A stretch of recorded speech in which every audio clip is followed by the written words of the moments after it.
Stanfield Gray. Dig South is 13 years old. That's pretty amazing feat, my friend, to build a campfire as big as this and to have it show up again and again. It keeps getting bigger and better. And we're going to talk about that. Thank you for being here to talk about it with me. Thank you, Phil. And it's an honor to be here. We've known each other at least a decade, have collaborated before. In tech years, 13 years is like 100 years. Cycles of innovation and reiteration. It's crazy how long that is. Yeah. Well, I mean, I don't know that anybody but us cares about how long we've been at it, except that we get to stand on a stage and look back at our audience and go, I don't know. I guess it's working, right? I mean, I'm here, you're here, and we're here a decade plus later, right? Again, I just think That's this is it. Yeah. magnificent. You've nailed Tell it. We have the benefit of perspective on this, which is nice, in that many organizations have been pushing and doing great work to build startup and tech and entrepreneur ecosystems in the Southeast. We've been able to collaborate with them and build that over time, see where it is today with the number of companies, the highways jobs, the incredible growth of Charleston and Greenville and many other areas across the Southeast is phenomenal. You know, I think as I think back, right, at the ones that I've been over the years to your events, and I think I've got my moments. I mean, I've got my memories, right, of things that happened this year and that year where we were and what was going on and who I bumped into in the audience. Talk about this year. Here we are at 13 years. What do you think the moments are going to be for people? What are people going to walk away saying, man, I am so glad I was at Dig South because I saw this, heard this, got to meet these people? I think this year, there's, in some ways, they're going to feel a return to the first 3 or 4 years of Dig South, where we had more breadth of programming. And so this year, we've made sure to add a lot of new features, many outside of the venue itself, that I think are going to really rev people up. For example, we have partnered with Startup World Cup to do our wild pitch this year. The winner takes the stage in Silicon Valley to pitch for $1 million this fall. So that's a completely new way to think about scaling and elevating someone from our region. We partnered with the Charleston Literary Festival on a super interesting new book that Benjamin Wallace just wrote. He's a New York Times bestselling author. It's called The Mysterious Mr. Nakamoto. And it's a 15-year quest to find the genius behind Bitcoins. We think Right. that's a fun way to bring in a literary audience who may or may not know about crypto and Bitcoin, plus an audience well-versed in that, and mix it up, put them together, cross-pollinate. Then we have our Upload Charleston Shindig with Charleston County Economic Development sponsors. It will be on the beautiful campus at the College of Charleston, combined with the Investor VIP Shindig. To add a new twist to that program, we have partnered with Charleston Women in Tech to do a mentor matchup. And so that's a great way for mentors and mentees to find each other, see how we can boost that organization as well. And then we've got our new Frontier Shindig on site at Dig South. In addition to all that, we've also expanded the track offerings. We're dipping into health tech. We've got more than a dozen healthcare companies, healthcare related tech companies this year, all things AI and LLMs around sales and marketing, cybersecurity, defense, fintech, supply chain, especially transportation and energy. We added a 30-second AI film fest with Charleston Hacks. So they'll be producing that event at Dig South as well. We're really just trying to touch on different flavors, similar to the year we were at Cinnabar, if you recall that one. That was a twist of fate where the Gaillard Center was not open yet, and we had to find a new location. And then that spawned a ton of new ideas, a ton of really cool programming. So I think that's what people will see the most this year. A lot of new extra programs that are very cool and fun. They're at every price point. So if you can't afford the full summit, you can tap in at any of those different connection points and find your audience. You've done such a great job of attracting so many different kinds of people. And of course, now this year you've got, AI is obviously going to be a thing, a chance you're going to talk about AI with people. There are other people that are doing interesting things with that. And you've got a chance. I mean, I think that film festival idea is cute, right? I mean, that's fun. Yeah. And there'll be people around there playing with those things and trying to figure that out. Um, So you've spread this out across the week. And the summit's the last 2 days, but I mean, you've got all of these other events kind of leading up to it. If someone wants to come in and spend a few days hanging out in Charleston, there's plenty to do. Absolutely. We're kicking the whole thing off on April 23rd with the TEDx event, and their theme is Thrive. And they have Sol Rashidi, who's an AI maverick and visionary. She is one of the top 100 AI thought leaders, won multiple awards, worked in the early days at IBM Watson. Then we roll right into a podcasting session with Charleston. We've got the I-5K race that the Charleston Digital Corridor puts on every year. And that's a great community building event for tech companies. So we've got a cybersecurity meetup. We've got Tech After Dark, a really fun bash where we're going to partner with High Tide Music Festival at the Moxie Hotel. And what really makes that, tech focus is we're going to have a panel on the technology of being a DJ and one on how to be an influencer. Those sessions will kind of touch on the tech tools, the social media, but also the community building. Then we've got, our stalwarts here in Charleston, Startup Grind, as featuring Hunter Stanzi. And then we've got SC Competes coming down from Columbia to do a logistics tech event with the Harbor Entrepreneur Center. And then Phil, a couple of new ones I'm really excited about where we're launching some new programs. One's called Product Tank Charleston, and that'll be at Palmetto Brewing Company. That one is about how do you build your product? How do you launch it? How do you iterate on it? Very focused niche. Then 1 Billion Cups, which is in many cities. Charleston has done a great job with that group for about 10 years. Of course, the magnificent Tech After 5 will be partnering with Gaming Lounge for their Innovators and Game Changers program. And then, of course, Disrupt HR. I'll just get through them fast. The Women in Tech meetup, the Investor meetup, the Literary Festival, Crypto meetup, Charleston Hacks, and musical concerts. Kishi Bashi will be performing at the Music Farm. And a lot of his songs are based on the sci-fi Hyperion series and other tech-related themes, very high concept, interesting music. Friday, May 2nd, we close with Dig South Tech Summit. We partner with EO Charleston to bring in a top shelf coach and growth guru, Matthew Pollard. We close the whole thing with the Charleston Tech Week Geek Out finale at the Harbor Club at West Edge. It's sponsored by a new company activating out of Charleston called Top Line. We have over 50 organizations involved, 22 events at this point, and we keep growing and scaling, really elevating the whole ecosystem. Yeah, it's almost overwhelming, but you don't have to be at all of it. What that really means is there's something there for you. It's finding the events and pulling those pieces out. What are my interests? What do I want to spend time with? You talked about the way that you have partnered up with the pitch competition to deliver something bigger than before. Can you dig into that a little bit? Like you said, you can go here and go to Silicon Valley with it. Right. That really taps into one of the early founding principles of Dig South Texas. Our belief was not to be myopic, not to be only Charleston or South Carolina centric. We felt the best way to help companies scale in a region was to welcome and entertain experts, thought leaders, C-suite executives from around the country, global companies, and bring them to Charleston to sit on panels with people from Charleston and Greenville and Columbia, and really make that connection, really bring some more attention to us. We introduce it to them. Capital follows opportunity. So as many of those investors we could get here from Boston, New York, Austin, wherever that might be, it was helpful. So segue to the wild pitch. This year, we have 20 companies in the wild pitch. About 80% of them are from the Southeast. So we have 3 or 4 from Atlanta, 3 or 4 from North Carolina, spanning from Wilmington to Raleigh-Durham to Charlotte.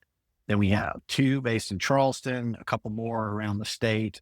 And then we have 1 in Delaware, 1 in Detroit, and 1 from Australia. How about that? A company called Albon that's in the energy space.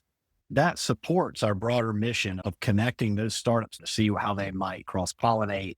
Can we send one of them to the Valley to take the stage at a much larger event with tremendous investors from the largest venture capital funds in the Southeast? We're not Silicon Valley, so we don't have programs and funding here, but we can send people there and make that connection. And we can invite those folks to Charleston to participate in Dig South as well. What are your favorite stories about things that have happened over the years? I've got tales to tell. I know you've got tales to tell, things that have happened inside that audience or moments that you just felt were special or had some impact in the community. What stands out for you? That's a great question. Let me tackle that. I can think of 2, 3 recent examples. How about that? So the first one I'll share is in year 1 of our wild pitch 12 years ago. Brissa Watry had a new company called Dynamic, and it was a really interesting concept. It was software to make children's toys connected and then make them safer, to make sure that the parents could monitor how they were connected to the internet. She sat on the stage. She was the only woman that year who pitched among a dozen companies. Not only did she win the wild pitch, but two or three people in the audience stood up and said they wanted to invest in her company. And one of them did on site. And that was truly marvelous. Now, fast forward to today. Brissa is returning, located out west, and has moved her company there to be closer to her biggest client, the Air Force. Technology has really expanded. It has evolved. It's now, used for simulations, for flight training, for other, things, uses in the military to train soldiers. And she's coming back to Charleston to give a talk. She now has a company doing $40 to $50 million, a great success story, our first wild pitch winner. That really excites me to see that come full circle.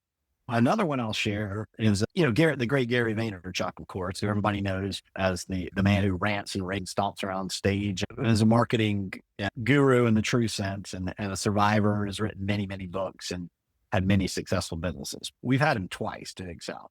He is a very generous soul, and very kind off stage, very on point. Well, I learned a lot from Gary. The first time he came to Dig South, we were at Patriots Points. We were over in Mount Pleasant for part of that event, and at Cinnabar. He thought he was out in the sticks. He didn't know where they had driven him into. He arrived in the middle of the night. He shows up the next morning. It is the hardest rainfall and the highest amount of rain in a single day since 1959 in Charleston. And we are in a tent in the parking lot of Cinnabar.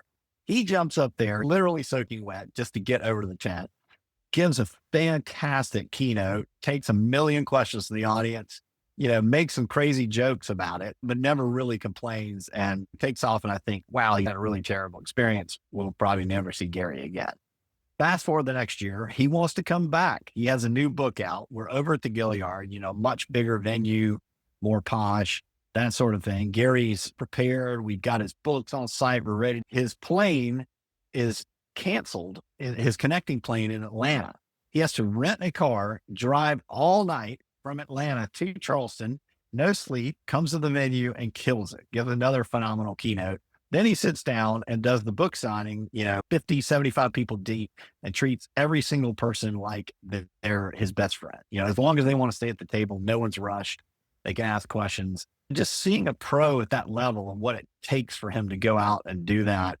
And, it not only informed me as an event producer, as also a speaker, but also, just the hustle and the grind and the intensity of that, and how a person could be dynamic and turn that on when they need to, and then step back, be part of the community and really contribute. So that was fun. And then the third Yeah. one I'll share, I don't know if you have any reflections on those two before I tell you the third one.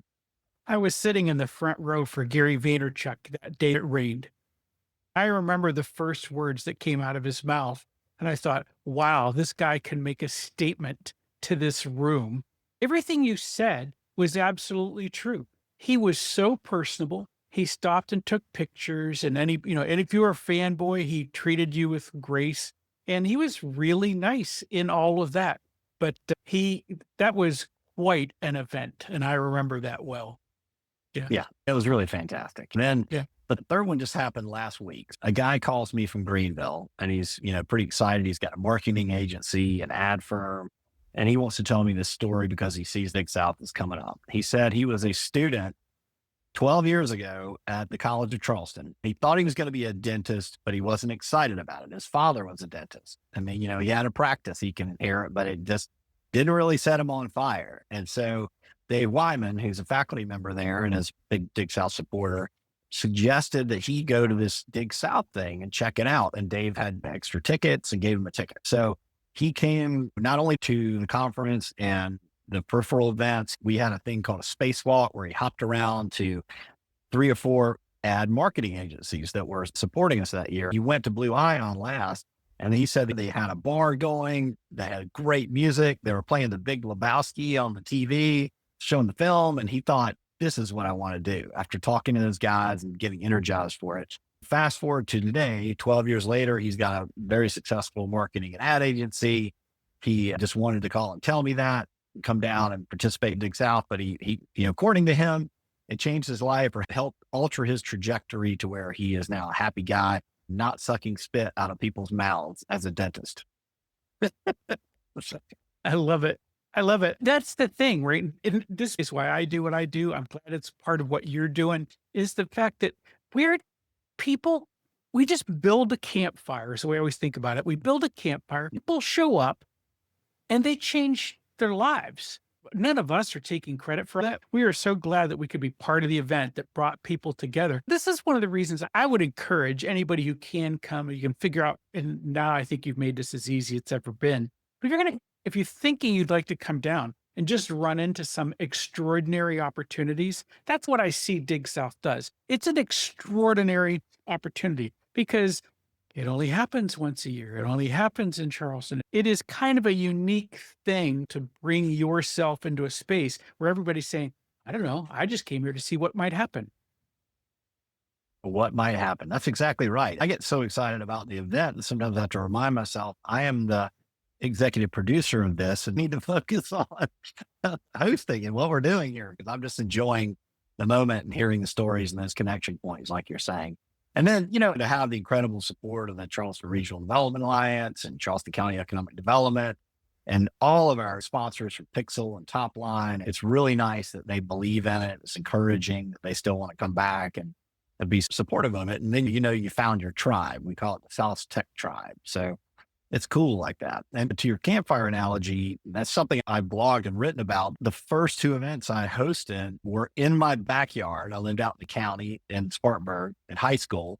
And I hired this band, Robin the Mob, a bunch of college guys, and they were really into the Doors. That was their thing, And so, and my parents, this is a long time ago, were crazy enough to let me have this badge and, turned into a giant keg party. We lived out in the county, about 5 or 6 acres. We had a big campfire going, the bonfire, the band, the whole thing. And I've not stopped hosting or producing events since 11th grade. Here I am many decades later. Yeah, I, for one, appreciate the impulse to convene, right? To bring people together and see what they might do when they come together.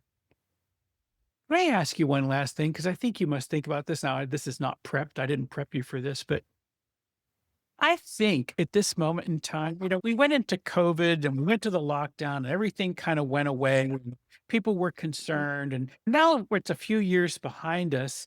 And I get the sense that people really do want to be in a space with other people now. They really do want to have what they can have happen when you meet with other interesting, engaged people. Our buddy Jim Stritziker always says, I'm looking for people with fire in their eyes, right? I just want to be in a room full of people like that. I think that's kind of what's going on. But don't you think there's a certain hunger for that, that maybe it feels like it's peaking in some way? I mean, coming out of the pandemic, people said they were fired up to go back, but then they were still kind of hesitant. It just interrupted the way people think about marketing, travel, being at a conference, and where their priorities lie. I think that's kind of shaken out of the mix. The trend that I've noticed the most this year, and I'll say 2024, 2025, are hybrid or remote workers, who live in Charleston, who work for someone like Salesforce. I met the guy who worked for Etsy or worked for, name your large scale tech company, Google, Microsoft, et cetera. Several of them had said to me, I've lived here 5 years or 10 years and I've never been out to any of these events and paid attention. I think I should now. Some of them were forced to go out and look because they were laid off and they were like, okay, I need to circulate. But that's only the story with a handful. Many of them Right. are tapping into what you're describing. They have that longing to get back in a community, feel a part of that. And it's exciting. I like that they're thinking about their hometown as a place where they can do that. So they're not only going to South by Southwest or Web Summit or Collision Right. Conference. So Yeah. that's been encouraging. I think we've kind of given folks a good reason. I think that people figured out why they should come and what might happen to them, what transformations are possible just by being around a bunch of smart people and seeing things happen. And you got specific competitions and things going on. Should I start at Dig South Summit? Do I start at the Charleston Tech Week? Can I hit them both and figure out what's going on? Where do we send people? I would send them to digsummit.com. That's like the word digital, DIG summit.com. They can see the core programs we're producing and then go to charlestontechweek.org to see the full schedule and the lineup. And now think of this like a decentralized festival. Each group is producing their own thing, much like you guys, Tech After Five. Those link out for information to other events or however they're selling tickets or promoting it. So we really got, all of it covered between bigsummit.com, charlestontechweek.org. Yeah. Excellent. Did we miss anything? Did I fail to ask an important question here? I just hope people will come out and have a good time. We work really hard to create energy and fire in the eyes situations, good music, good service, good time where people are having fun. We don't think of it like a boring business conference. Some people hear the word conference and they're like, we're stuck in a chair all day. We run 3 stages concurrently. We've got exhibitors, lounges, we're pumping the music, we're having fun. We go inside, outside, all across the Tri-County region for those other Tech Week events. I want it to be a celebration of the ecosystem.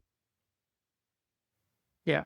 I think you've done that. And I look forward to it. I look forward to people joining us for Tech After Five and then just sliding right into the summit. Certainly come visit us and go visit Stanfield Gray and all of his team and everything they've got going on over at the summit. I think it's going to be a great time. Thank you, Stan. Thank you, Phil.